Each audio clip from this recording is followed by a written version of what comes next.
Off to Bahrain today, where I'm looking for more of that sunshine. I enjoy the Bahrain Grand Prix, partly because it's nice and warm and it's bloody freezing here. So I got one last walk for Wilson today before heading off later this morning. And yeah, the Bahrain Grand Prix is quite a good one. I think it can provide spectacular racing. There is definitely overtaking opportunities, unlike the track in Melbourne last time out. In terms of the challenges for the teams, I guess braking is definitely a challenge here. It's a hard circuit on braking, and even more so this year because the cars are heavier with the addition of the halo and all its associated fittings and works to the chassis to enable it to be fitted. So braking is definitely an issue. Downforce, I guess, is around medium settings. You probably want slightly higher than that, but because there are such long straights, you need to maximise your end of straight speed, otherwise you just get swallowed up by the end of it. It's also quite high on fuel consumption because there are lots of big acceleration zones out of very slow corners, and that is where your fuel starts to really burn away. Wilson!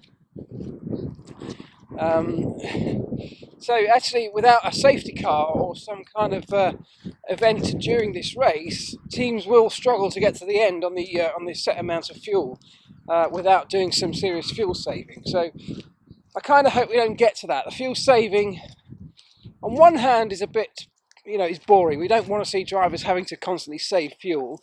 On the other hand, though, the cars that are more fuel efficient, for example, can potentially do less fuel saving, and therefore it's another area that opens up potential overtaking opportunities later in the race, when some cars are having to really save fuel and others perhaps aren't so much. So swings and roundabouts.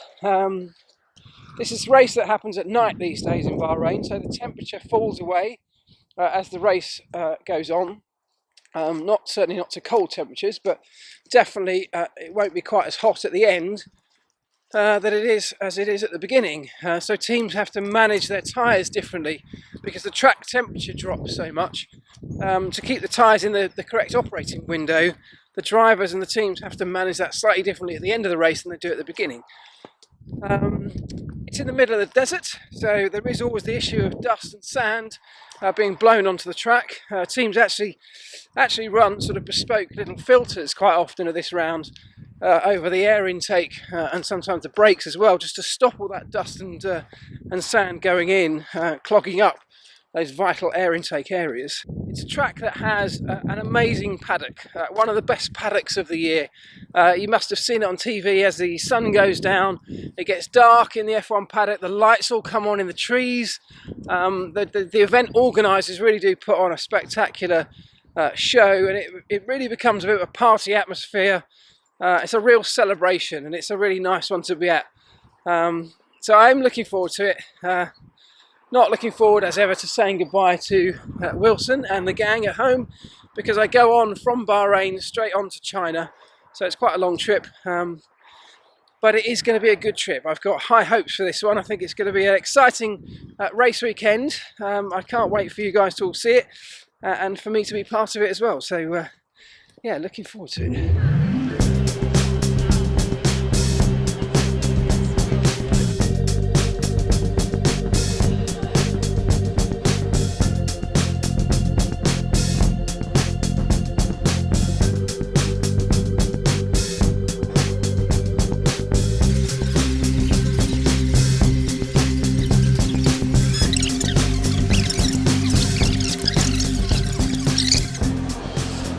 So that was a failed trip to duty free to buy some perfume that Claire had requested, which I totally forgot the name of.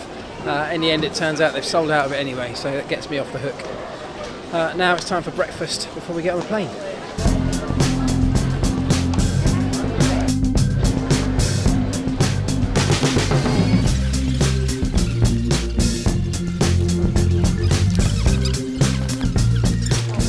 I find it impossible to walk past a gadget shop without looking inside and normally buying something.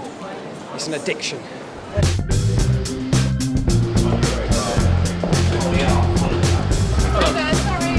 Crossover outer.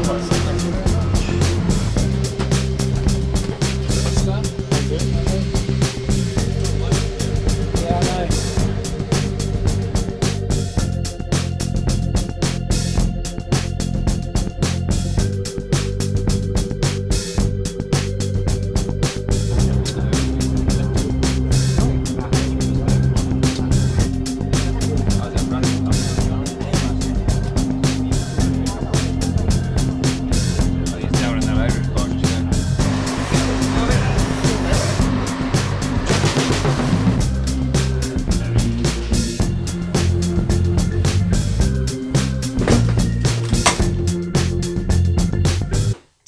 definitely one of the nicer hotels we get to stay in on this F1 tour.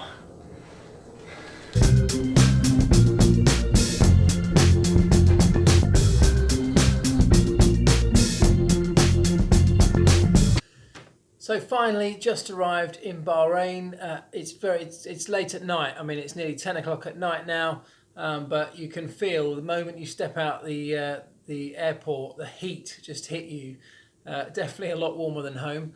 A lovely hotel, this one, as they all are in this part of the world. Luxury, glitzy, glamorous. Not really to my taste, but definitely you get well looked after.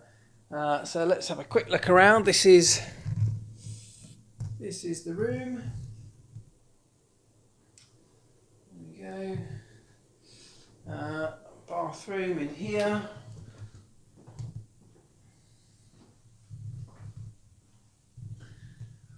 There we go. That is the quick tour of the room. As I said at the beginning of this video, when I was back walking the dog early this morning, I'm really looking forward to this one. I do think it's going to be a great event. We've got loads of cool stuff lined up with Sky for Sky viewers this weekend.